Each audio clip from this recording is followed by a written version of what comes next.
नमस्कार, मैं संजय। भिलाई टाइम्स देखना शुरू कर चुके हैं। आज शकुंतला विद्यालय में मेडिकल कैंप लगाया गया है, जहां बच्चों की बेसिक जांच की जा रही है। हमारे साथ मौजूद है डॉक्टर श्रुतिका ताम्रकार यादव। इनसे बातचीत करेंगे कि किस तरह का कैंप है और क्या कुछ अलग है। 14 तारीख को चिल्ड्रंस डे है, जवाहरलाल नेहरू जी का जन्मदिन। इस उपलक्ष्य में ये सारी तैयारियाँ की गई है। आइए उन्हीं से जानते हैं क्या कुछ है। मैम, मेडिकल कैंप लगा है, क्या क्या इस कैंप में अवेलेबल है और क्या कुछ हो रहा है? ये मेडिकल कैंप लगा है, डेडिकेट किया हुआ है। मैंने चाचा नेहरू को ध्यान पे रख के बच्चों का हेल्थ को अवेयरनेस डेवलप करने के लिए ये कैंप लगाया है। इसमें हम लोग बेसिक बच्चों का हीमोग्लोबिन और ब्लड ग्रुपिंग की टेस्टिंग कर रहे हैं और साथ में हम डेंटल केयर का भी टेस्टिंग हो रही है। इस बेसिक टेस्ट से इसके बाद स्टेप क्या रहेगा, या क्या कुछ पता करने की कोशिश की जा रही है, या क्या कुछ तैयारियां चल रही है इसमें? एक्चुअली में क्या होता है कि कुछ बेसिक चीज़ें होती है, जैसे कि कुछ लक्षण होते हैं जो एनीमिया के कॉज हो सकते हैं। जैसे बच्चों का चिड़चिड़ापन होना, खाना ना खाना, खाना में अरुचि दिखाना, नाखूनों का टूटते जाना, बालों का झड़ना और हाथ पैर का ठंडा रहना। ये सब कुछ कॉमन एनीमिया के लक्षण हैं, जिनको इग्नोर किया जाता है, जो समझ में नहीं आता है। लेकिन इस एक छोटे से हीमोग्लोबिन की जांच से हम ये जान सकते हैं कि बच्चे की हीमोग्लोबिन कम है, उसको एनीमिया हो सकती है।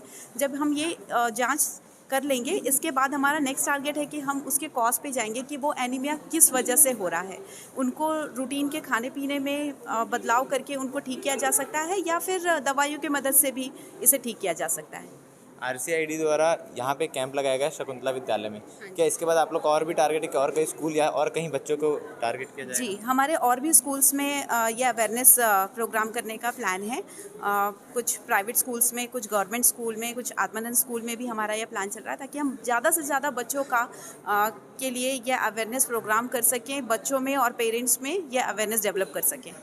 अभी तक यहाँ पे कितने बच्चों ने रजिस्ट्रेशन करा चुका है और कितनों की जाँच हो गई है? ऑलमोस्ट 1200 बच्चों ने रजिस्ट्रेशन करवा लिया है। हाफ ऑफ द स्टूडेंट्स का कलेक्शन हो चुका है, उनकी टेस्टिंग हो गई है। तो हमारा टारगेट है कि हम ज़्यादा से ज़्यादा बच्चों की आज कलेक्शन करके उनकी टेस्टिंग करें। तो बच्चों की टेस्टिंग की जा रही है कि उनमें एनीमिया के लक्षण है कि नहीं, और क्या कुछ प्रॉब्लम है। ब्लड टेस्ट के माध्यम से जो भी जानकारी निकल के आ सकती है कि जो भी प्रॉब्लम है, उनसे उनको अवेयर कराया जाएगा, और आगे इससे लड़ने के लिए, इसका सामना करने के लिए, या उनके खान पान में बदलाव हो या किसी दवाई की ज़रूरत हो, वो भी गाइड इनको किया जाएगा। ये जो आज शकुंतला विद्यालय में मेडिकल कैंप लगा है, ये बहुत ही अच्छा प्रयास है। और इससे बच्चों को, जो भी पेरेंट्स का अवेयरनेस है, बच्चों का अवेयरनेस है, और उसमें कई चीज़ें आम पेरेंट्स को पता नहीं चलता कि हमारे बच्चे में किस प्रकार की बीमारियां हो चुकी है। तो स्कूलों में जो regional clinical and infection disease laboratory के द्वारा ये प्रयास किया जा रहा है, वो बहुत ही सराहनीय प्रयास है। और इससे सभी बच्चों को अपने बारे में, बीमारियों के बारे में, और पेरेंट्स को भी पता चलेगा, और उसके हिसाब से वो आने वाले समय में उसका सही उपचार कर सकेंगे। समय समय पर शकुंतला विद्यालय में कई सारे कैंप्स लगाए जाते हैं, चाहे वो एजुकेशन को लेके हो, या मेडिकल को लेके, या स्पोर्ट्स को लेके। और आगे क्या प्रयास किए जाएंगे बच्चों की बेहतर फ्यूचर? आने वाले समय में हम सोच रहे हैं कि गर्ल्स लोगों के लिए एक कैंप अलग से लगाया जाए, गायनिकल कैंप।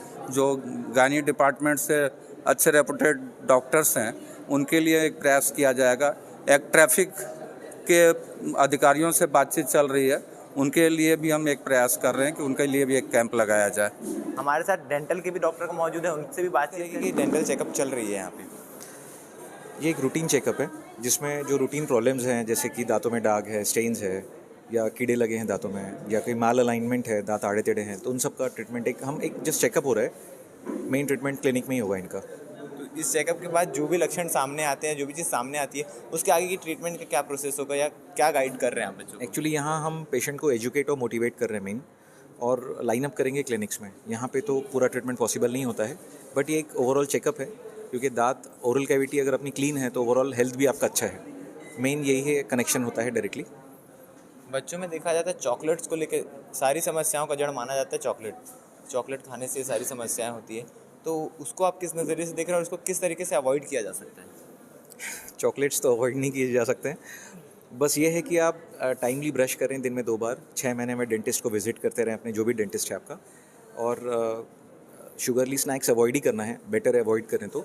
बट अगर आप नहीं अवॉइड कर सकते हैं, अगर आप बाई चांस खा रहे हैं, या बच्चे तो खाते ही हैं चॉकलेट्स, तो आप ब्रश अच्छे से रखें, ब्रश करने का टेक्निक होता है वही हम यहाँ एजुकेट कर रहे हैं बच्चों को कि कैसे टेक्निक से ब्रश करना है।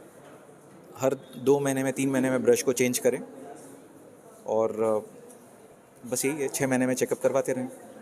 अभी जितने भी बच्चों की टेस्टिंग हुई उसमें क्या देखने को मिला है, किस तरीके की प्रॉब्लम्स, बेसिक प्रॉब्लम्स यहाँ सामने आ रही है? सबसे ज़्यादा प्रॉब्लम्स है उनकी क्लीनिंग में, ब्रशिंग हो नहीं रहा है ठीक से बिल्कुल। तो हम उनको एजुकेट कर रहे हैं बीसी पार्ट पे कि कैसे ब्रश करना है। हम मॉडल्स में डेमो दे रहे हैं उनको कि कैसे ब्रश करते हैं। और दांतों में कीड़े भी लगे हैं बहुत सारे बच्चों के, क्योंकि मैल होगा तो कीड़े लगेंगे ही, तो उससे रिलेटेड भी हम उनको लाइन अप कर रहे हैं ट्रीटमेंट पूरा। तो ब्लड टेस्टिंग हो गई, डेंटल चेकअप हो गई, ये सारी सुविधाएं अभी शकुंतला विद्यालय में दी जा रही है। इसके बाद और भी कई विद्यालयों में इस तरीके के कैंप लगाए जाएंगे। तो बाकी अपडेट्स के लिए और भी खबरों के लिए बने रहिए हमारे साथ और भिलाई टाइम्स के चैनल को सब्सक्राइब करना ना भूलें। धन्यवाद।